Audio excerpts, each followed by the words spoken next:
De toutes les routes de France, d'Europe, celle que je préfère, c'est celle qui conduit en auto ou en autostop. Mais qu'est-ce que c'est que cet accoutrement, Philippe? Bah, on va pas au Club Med? Mais il faut sortir des clichés, c'est fini l'association à but non lucratif des années 50 où on dormait sous les tentes en Espagne. Des tentes, oui, mais qui venaient de chez Trigano. Et oui, c'est vrai que la famille Trigano, avec Gilbert Trigano, était là depuis le début du groupe. Elle a d'ailleurs très rapidement pris les rênes du Club Med. Oui, une autre famille va aussi monter très rapidement dans le capital, c'est les Rothschild. Et ça, c'était en 1960. Et en 1970, Club Med entre en bourse. D'ailleurs, 1970, c'est l'année du film Les Bronzés. Ah oui. Alors Philippe, toi, t'es plutôt Jean-Claude Duss ou Popeye? Oh bah ni l'un ni l'autre, moi je suis Bobo, celui qui raconte les blagues qui font pas rire. Et toi, Chloé, tu es Gigi ou tu es Christiane, l'esthéticienne? Le Club Med devient vraiment très populaire. Mais au niveau des bilans, ça ne finit par ne plus aller. Aussi, au bout de 30 ans de règne, Gilbert Trigano est remplacé par son fils CH. C'était en 1997. Mais qui a décidé cela?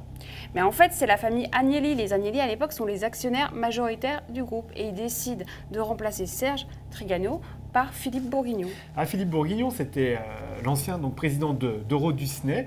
Et la société Trigano, en plus, qui existe toujours, eh bien, elle existe sans la famille Trigano, je crois. Oui, du fait de problèmes de gestion, en fait. En fait, c'est François Feuillet qui la rachète, la redresse et la maintient dans le secteur du tourisme, et la société est toujours cotée en bourse.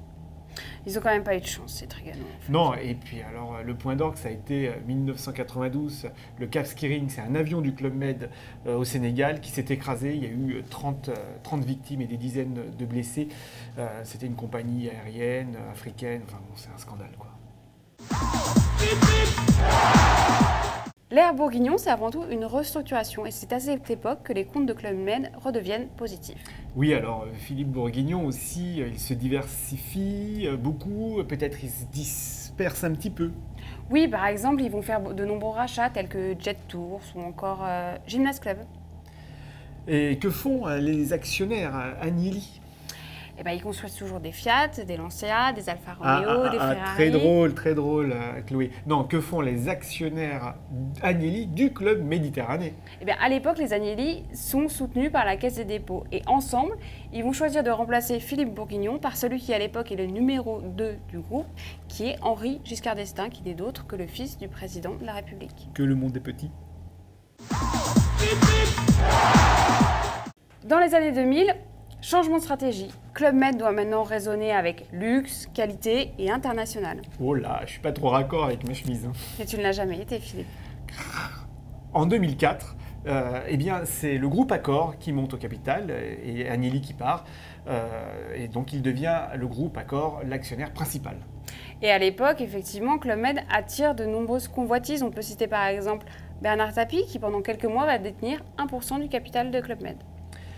Et puis, très rapidement à la suite, c'est le fonds chinois Fosun qui va prendre la place de l'actionnaire leader et qui va ouvrir le marché de la Chine au Club Méditerranée. Fosun et AXA Private Equity ont même lancé une OPA. Ils en parlaient depuis 1 an et c'est aujourd'hui chose faite. Sauf que cette OPA a été contrée par l'Italien Andrea Bonomi, qui détient actuellement 10% du capital du groupe, ce qui fait de lui l'actionnaire principal. Alors tu sais que cet Italien, Andrea Bonomi, a fait une drôle de promesse, puisque s'il remporte l'OPA, eh bien figure-toi qu'il promet de faire revenir dans le capital et au poste de président non exécutif, l'ancien président Serge Trigano. Ce serait un véritable retour aux sources. À la fois, c'est étrange parce que Club Med attire et à la fois, les comptes sont dans le rouge. Oui, c'est vrai, mais le cours du Club Méditerranée en bourse, lui, grâce à ses enchères, continue à progresser. À ce propos, en parlant de Club Med en bourse, sais-tu quel est le code mnémonique de Club Med? Je sais qu'il y a un piège, puisque naturellement, on aurait tendance à dire c'est CM. Eh bien non, pas de Q, c'est CU.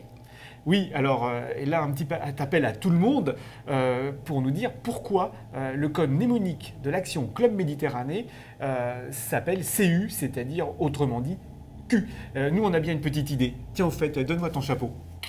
De toutes les routes de France, d'Europe, celle que je préfère, c'est celle qui conduit en auto ou en autostop.